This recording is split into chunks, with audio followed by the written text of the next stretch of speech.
Okay, just wanted to make a quick video this morning on how I like to make bacon. I like to use, or at least pan fry bacon. I like to use the water frying method. I just put bacon in a cold pan, cast iron, because cast iron is my favorite.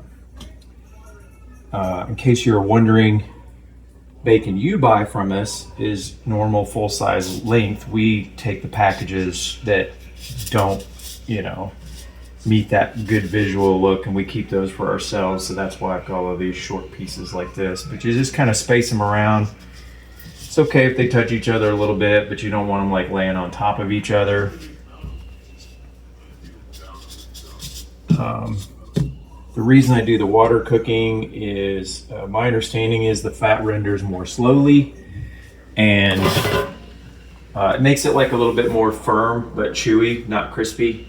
I put it on just under medium, and then you just take some water and you just pour it around it to where it just fills in all the gaps in between the bacon. So you're not trying to fill up around it. You just want to fill up enough just take it to the edge like that. And then I let it fry, and we'll check back in a little bit and I'll show you another clip of what it looks like frying and how to know when it's done. All right, here's while it's cooking, and you can see some of the cloudiness. That's the fat rendering. It's just in the water like this, it renders a lot more slowly.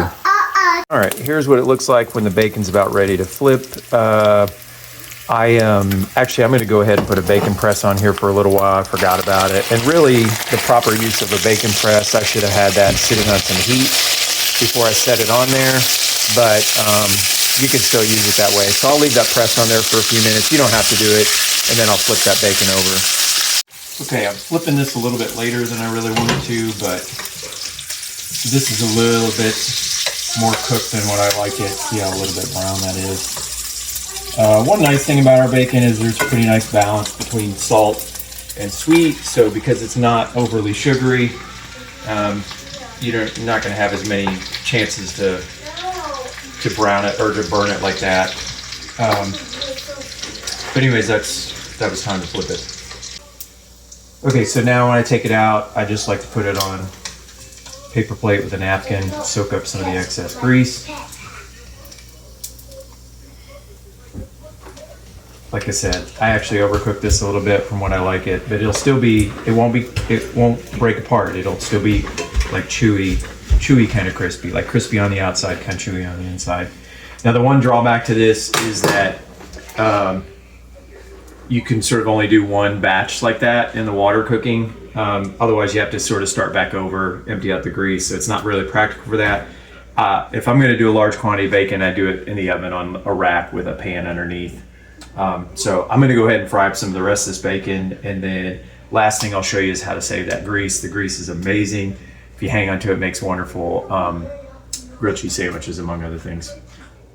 All right, and arguably the most important step is to save your bacon grease. What I like to do is just go ahead and eat breakfast, and by the time you're finished eating, everything's cooled down enough that you can do this. You're gonna dribble a little bit out. I always just set up this little deal here that we use for canning and a filter screen. You can add like a coffee filter this if you wanted to really, but it takes a long time for all that grease to dribble through. I've found just this screen right here is good enough, but I just take it and just pour it in there,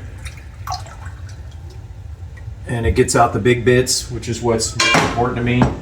And you just let that cool, and then it's wonderful. Then you can use it like in green beans, or I like to take it and spread it over bread to pan fry it to make grilled cheese out of. So I do not like to let my bacon grease go to waste.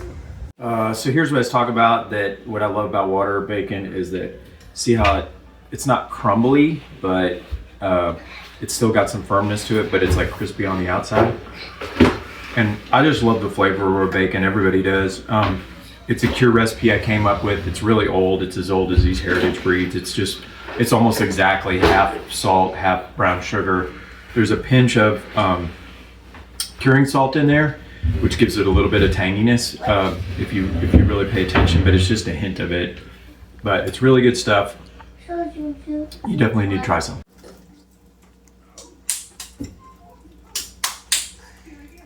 Yeah, love it.